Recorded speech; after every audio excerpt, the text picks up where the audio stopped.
Mental health and my journey to heal and understanding my true self. Mental health has become more of an acceptable topic of discussion in the last decade. Mental health disorders are widespread among our population and growing in their number. There are a lot of disorders that are making it difficult for people to live a normal life. Where do they come from? Are they genetic? Are they a byproduct of processed foods and chemicals in the water? Drug use, or a side effect of our society?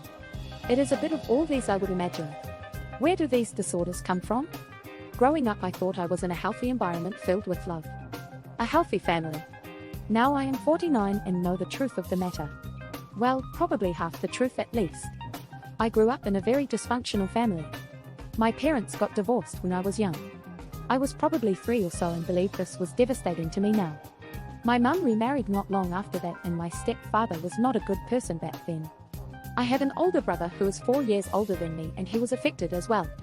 I believe my mum is a good person, but she was in over her head with 2 kids. She got caught up in life. Trying to pay bills and juggle parenting, work, and cleaning house was just too much.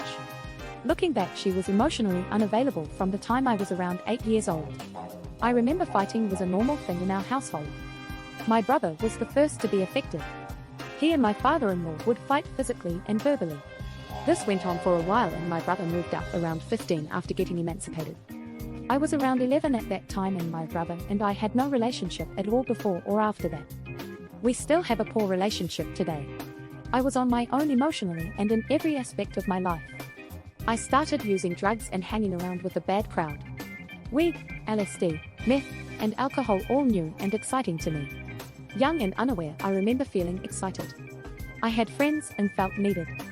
Little did I know that this was not really the truth. Most were not friends, and I was well on my way to addiction and my own mental health issues. I can remember being in 9th grade and knowing that I was addicted to meth. If I only had gotten some help back then, things might have been better for me. I did not. Like I said, I was on my own. My stepfather was an addict. My brother was as well, and my mum was oblivious to everything and chose to ignore it. I am not sure which, but it does not matter now. By 18, I was kicked out of school, my house, and was living day to day in search of my next fix. This went on for me until the age of 29, when my addiction finally caught up to me. I went to jail for a year and decided to go to drug rehab as part of a plea deal. I was ready, tired, angry, scared, confused. Feelings. I am not sure if I had mental health issues before all of this. It is possible, however, I think drug use and lack of any healthy relationships in my childhood were the cause. It's been 20 years and I still struggle with about everything. I have anxiety, anger, depression, and struggle to be normal. I am lucky though and have a beautiful wife and 2 kids. A 26-year-old son and an 8-year-old daughter.